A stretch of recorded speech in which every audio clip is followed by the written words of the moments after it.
Pentecostes deve ser uma festa viva em nosso coração, onde o calor do Espírito Santo acende a chama do amor divino. Santa Catarina de Siena.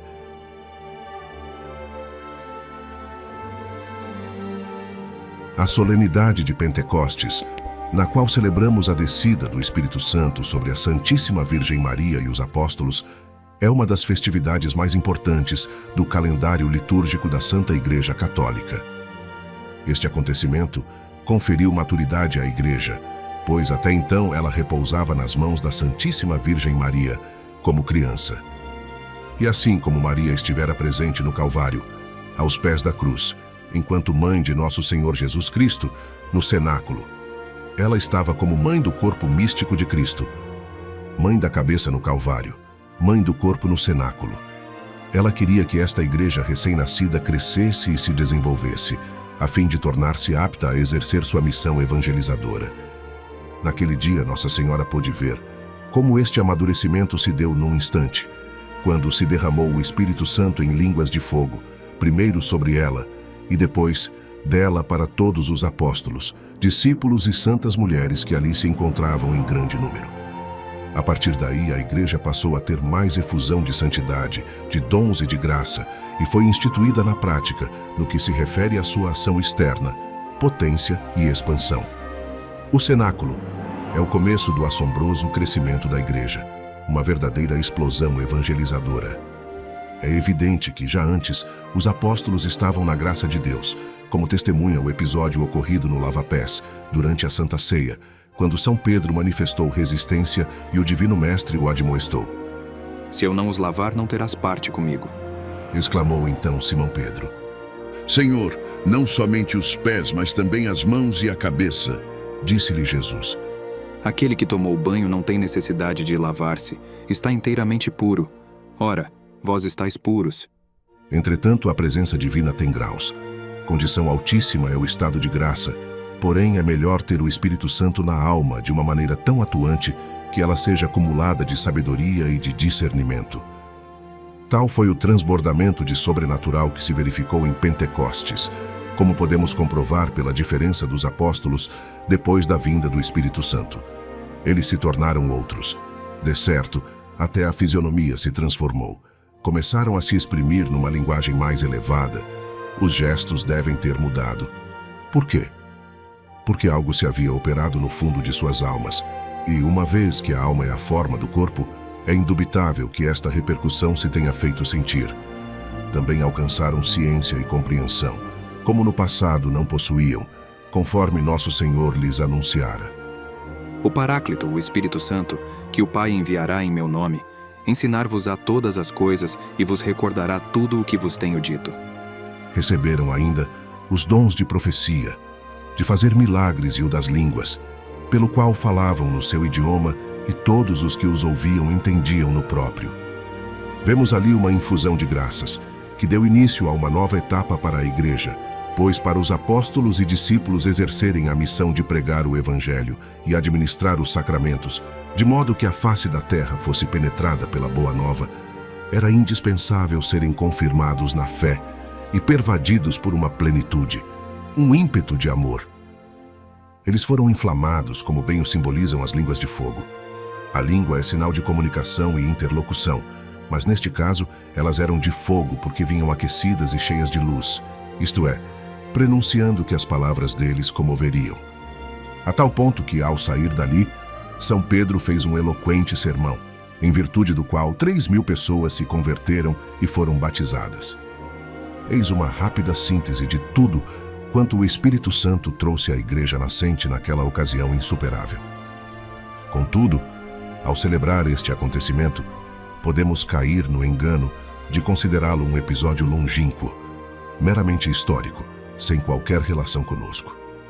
Como criaturas humanas que somos, habituados às coisas sensíveis, ou seja, ao que vemos, ouvimos ou apalpamos, vivemos muito mais voltados para a matéria do que propriamente para o espírito.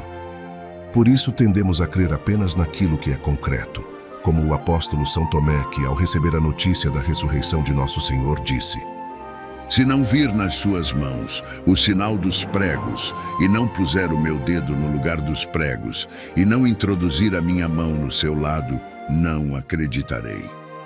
Assim somos nós. Queremos comprovar para acreditar. Esquecemos, todavia, que uma vez demonstrado um fato, a razão conclui ante as evidências e torna-se desnecessária a crença.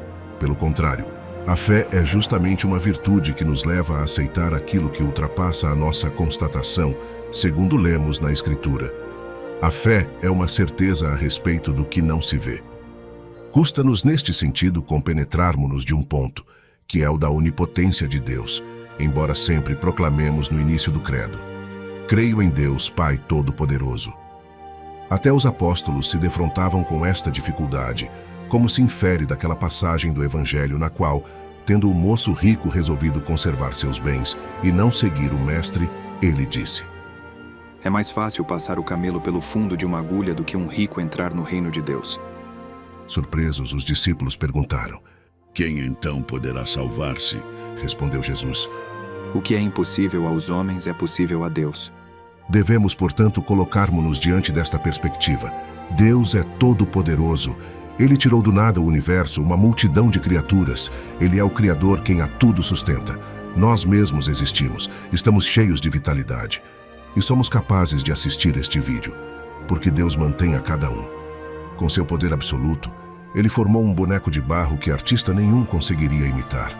Depois, soprou-lhe nas narinas, e a figura adquiriu vida, gozando de inteligência, vontade e sensibilidade, num corpo perfeito.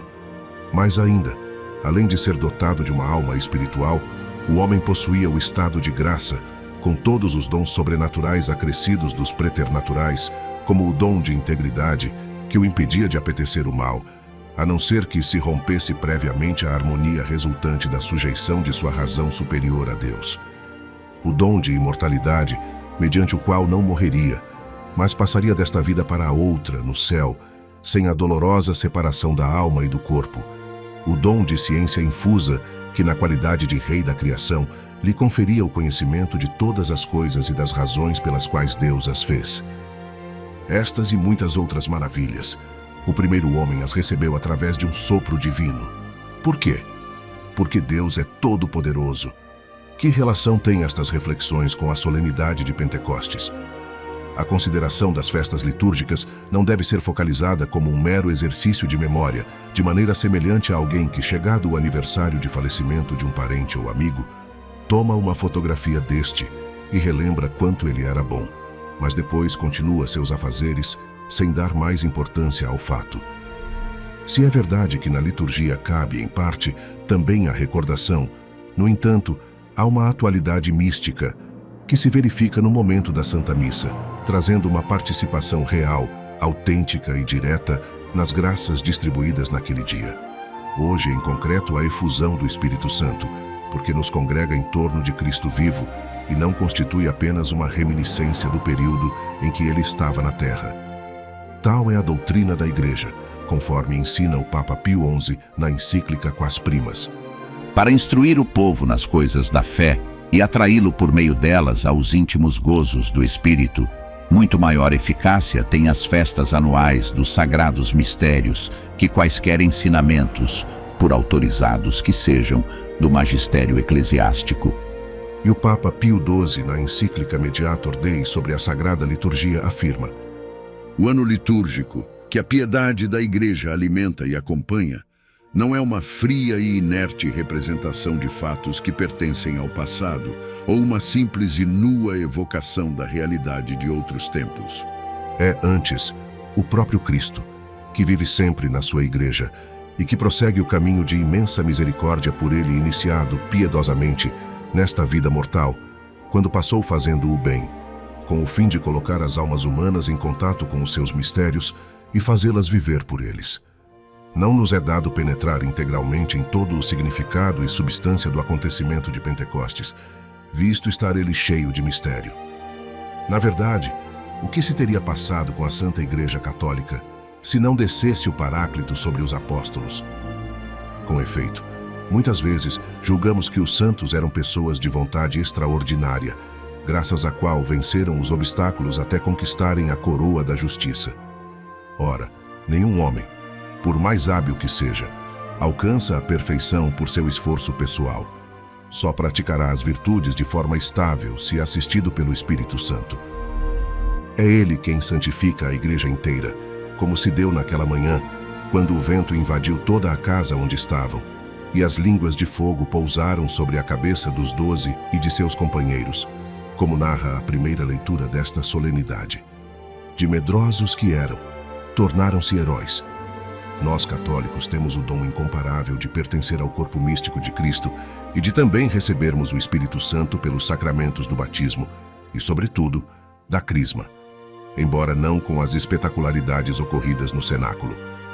Mas a Igreja implora que, agora, sejam derramadas copiosamente nos corações dos fiéis, por toda a terra, as graças concedidas naquela ocasião aos apóstolos, discípulos e à Santíssima Virgem Maria.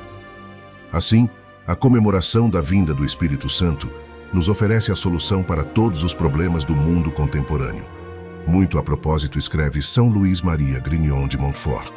O reino especial de Deus Pai durou até o dilúvio e terminou por um dilúvio de água.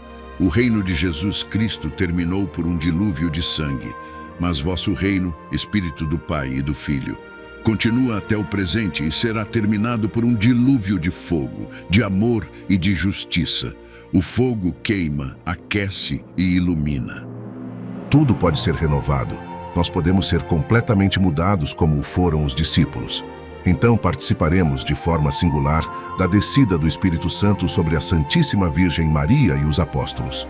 Devemos nos firmar na fé de que, para Deus, nada é impossível. E Ele está reservando suas mais especiais graças para esta fase da história, chamada por tantos santos de últimos tempos.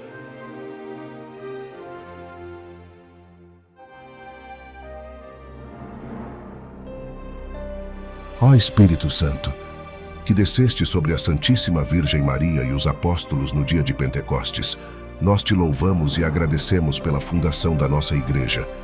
Imploramos que, assim como enriqueceste a Igreja primitiva com teus dons e frutos, continues a encher nossos corações com tua graça e sabedoria. Que possamos ser fortalecidos em nossa missão evangelizadora e viver de acordo com teus preceitos divinos.